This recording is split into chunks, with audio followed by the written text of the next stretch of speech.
Well, good morning, and thank you very much for joining us on our FuturePrint Leaders Summit. And this morning, on the first day, I'm very pleased to have with me David Tomer of HP Cytex, General Manager for HP Cytex in Israel. Good morning to you, David. Good morning, Fraser. Thank you for this invitation. Well, thank you very much for joining us. David is actually leading the corrugated post-print and large format industrial business for HP in Israel. That's right, isn't it, David? This is very true. Yes, I'm leading the post-print, the corrugated post-print business in HP. I'm based here in Israel in the R&D facility, and we have teams all around the globe for operations, marketing, sales, and service. I've been here in HP for the last 16 years, working on different transformation of graphics businesses in HP. So it's been very exciting. Brilliant. And obviously, we're going to talk a little bit about corrugated. We're also going to talk a bit about your sort of vision of circular economy. I guess I'd kick off by sort of just asking you, before you present, you're kind of very focused on the corrugated market as a vision for HP. How important is this sector? It's very important. Actually, HP chose the corrugated segment as one of the main vertical for investment, and we put a lot of investment in the recent 5-6 years in order to deliver the best technology to the market and enable this market to transform from analog to digital print. And how big do you see that market being potentially, the sort of corrugated market? Listen, this is a huge market. I mean, the value of the corrugated market is estimated around $300 billion of market. Obviously, our share is more in the equipment of print and supplies for printing. And this market is continue to grow, basically with the growth of GDP.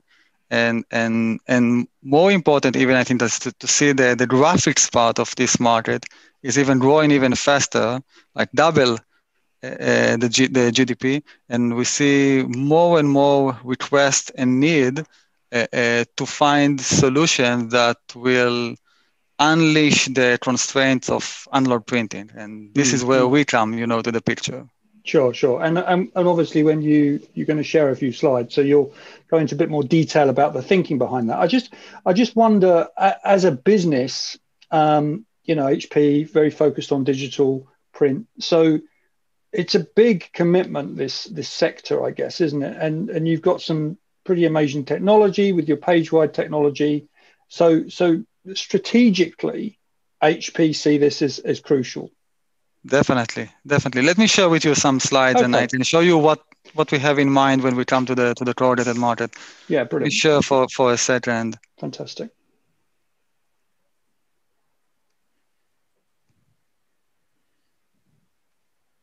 Thank you, David. Can you see my screen well? Yes, that's great. Thanks very much. Perfect.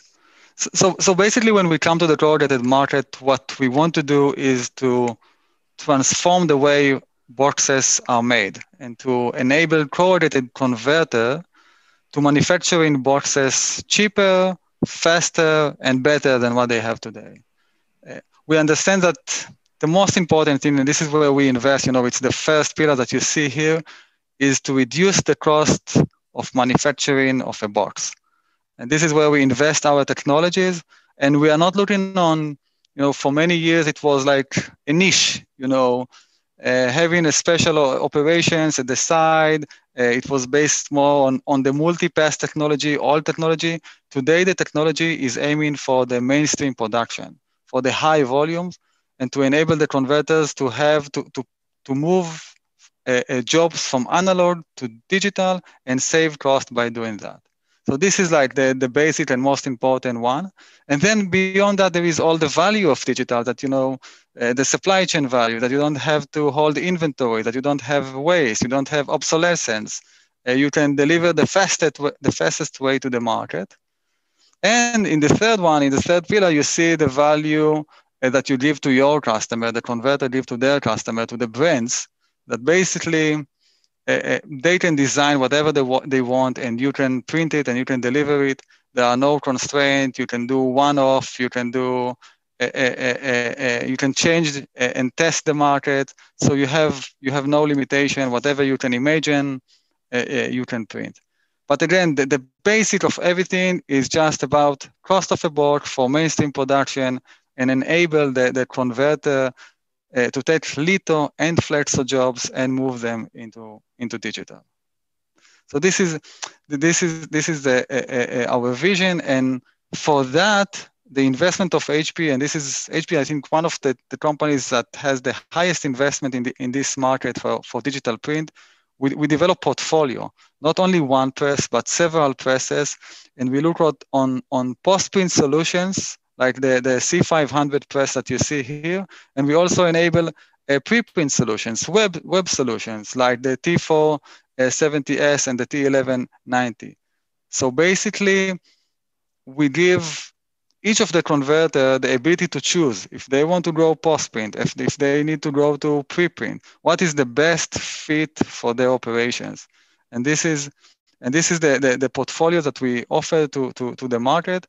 And today I can tell you that we already have more than 20 units all around the globe of C500, T4S, T1190, and our customers, as you can see, in this graph, are continue to grow and to increase their digital business. And for us, this is like fantastic news, and we see the level of confidence that our customers have in these technologies, and this makes us very happy. So let me stop sharing by just with that. Yeah, that's quite interesting. So I think we all know there are some challenges for the digital manufacturers to convince analog packaging converters to really believe in this technology. What do you sense are the challenges, and how are you getting around that? Yeah, it's interesting. I think there are some perceptions in this market on digital print that we need to change, and I think that some of them were maybe true a year or 2 years ago, but the situation has changed. The first perception was that digital printing is for niche, it's for special campaigns, and this is not true anymore. Digital enable you economically to convert volumes, to convert mass production. So this is the one thing that has changed since 3-4 years ago to what we see today. The second one is that only for short ones, and I look at in our install base in the field.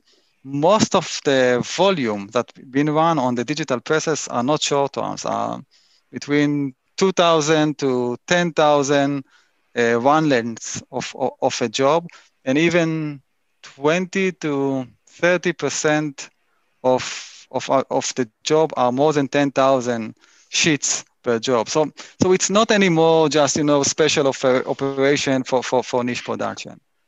And I think that most important perception that need to be changed, because it was true a year or 2 years ago, is the maturity of the technology, of the digital technology. I think when we went to the market, it wasn't ready. It wasn't stable enough. And we were lucky to have, great customers, and they were great partners for us. And we were very close to our customers to listen to them, really to understand what works well for them and what is not working well. And we took all of these learnings and inputs immediately here to the R&D labs, and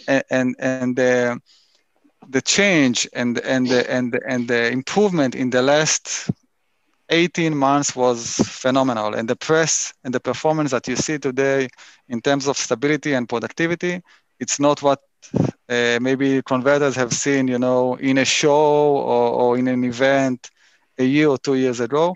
And this is another perception that we are changing now. We got to a tipping point in the market that we show converters, listen, it's ready, it's there. And I think the best vote of confidence that we have was just in the last 4 or 5 months with several customers placing a second purchase order for C500, for T1190, and for us it was okay, we are there. We are ready now for this conversion from analog to digital. Yeah, and that's companies like, I think it's Boxmaker, and is it Golf in the US? Yeah, Boxmaker in US and Company Box in US, both of them place an order for a second C500. GP place an order for a second T1190.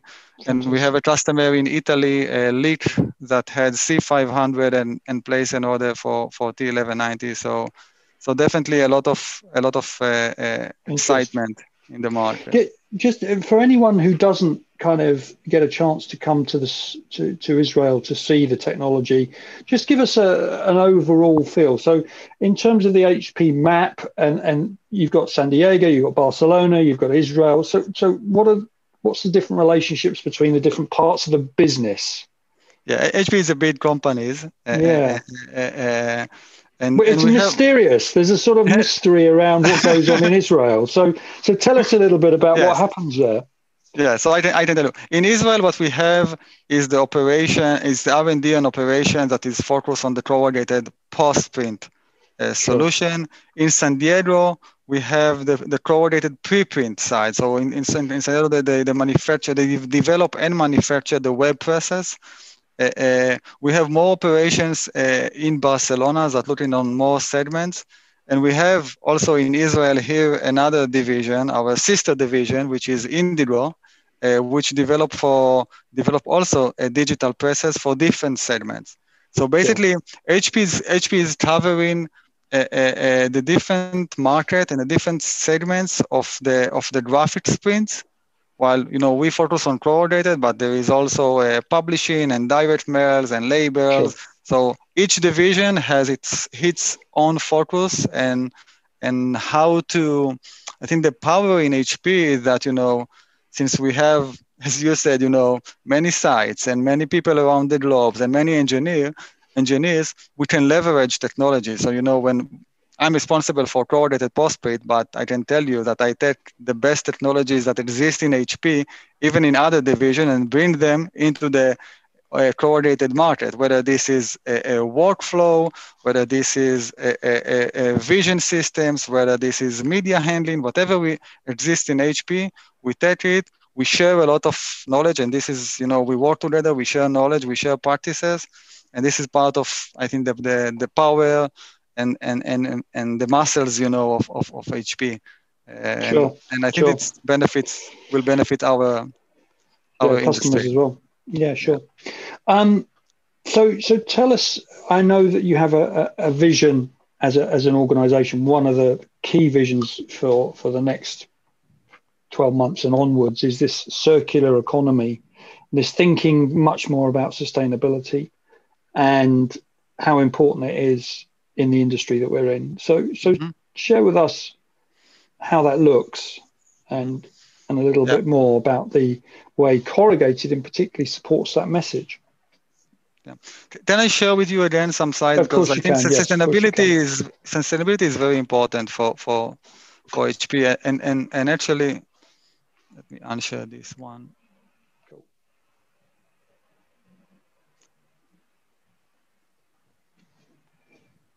As you say, very important. It's one of your key pillars at the moment, isn't it? Yeah, I think that, I don't know, it doesn't move to the next one. Okay. Can you see my screen now? Yes, that's perfect. Thanks, David. Good.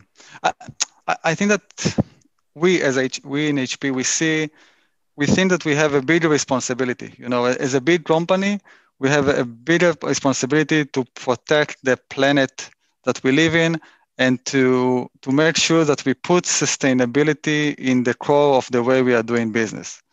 And this is why, HP invests a lot in sustainability, and we look at on what can we do to the planet in sustainability.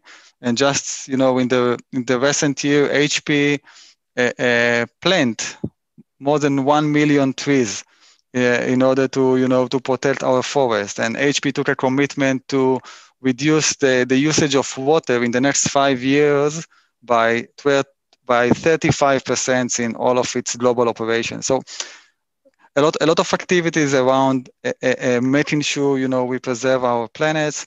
We look at people, we embrace diversity and inclusion in everything that we do. And we also look on how can we contribute to the community that we live in, and how can we use our technology and our people in order to help the community and to overcome challenges of economical challenges, educational challenges, and be part of the community we live in.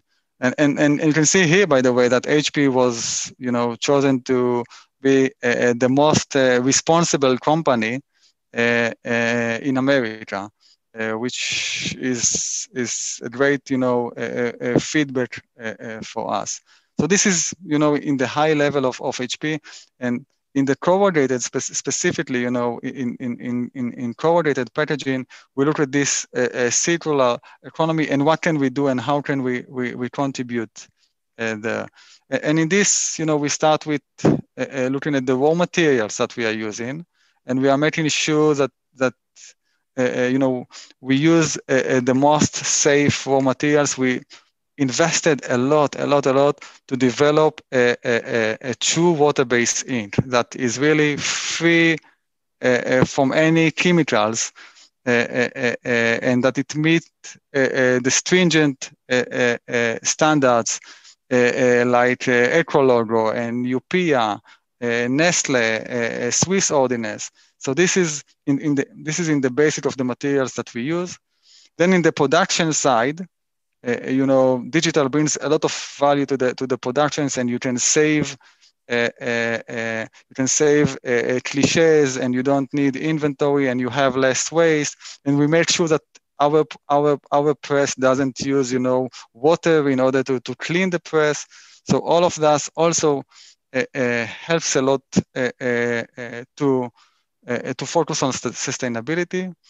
In the consumption area, we look more on how can we ensure that the box is safe, when it's been used, and there are food sensitive, there are other sensitive applications that you want to make sure that the box that you use or that the box that your kid holds is safe and doesn't have any dangerous chemicals on it.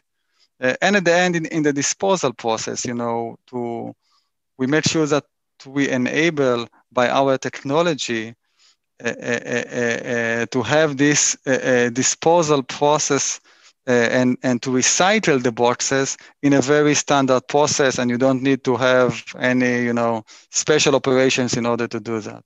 So all of this circular economy is something that constantly, in the way that we develop and in the way that we do, we manage our business. We look how can we enforce this in the way that we do things. About 10 years ago, let's say 2012. We were younger. We were lots younger 10 years ago. And funnily enough, I ran a show with my colleague, Marcus Timpson, and we ran a show called EcoPrint in Berlin. And it was interesting because it was quite successful in terms of the initiative. And in 2012, there certainly was a spirit of the vision about sustainability. And most companies at that point were committed to a sustainable approach. And then, of course, things changed and economies changed and markets changed. And the whole idea of sustainability became less important, more of a luxury. So that was 10 years ago. So what's the difference this time around? Why is it going to be different? What strategically? You made a commitment to this. I get that. I think that, it's... I can tell you from my experience, that's what's happened in HP in the last 10 years, or 12 years. I think that it's even become more and more important. It even become more and more vital to understand that it's part of the way we do business. I mean, we don't need to grow. We need to grow and to invest now in sustainability. I think sustainability is part of us. It's part of the way we think. It's part of the way we do business. And we don't feel that, when we are doing that, we are losing money. We are, we need to find a budget for investment. No, it's part of the way. I think, if we are a sustainable organization, our customers understand that, and our customers choose, I think, and it's even not only on corrugated, it's even not only on technology. You see this all around, yeah? I think, people want to be part of something that is good, that is doing good to the environment. Yeah, and we want, our employees want to work in companies that, embrace sustainability. And of course, our customers want to choose vendors that embrace sustainability. So for us, it's really a way of doing business and not just, choosing a strategic initiative or doing this activity or that. And I see this all across HP, from the top management, the CEO of HP that's responsible and continue to push and drive agenda of sustainability, of diversity and inclusion, of helping the community.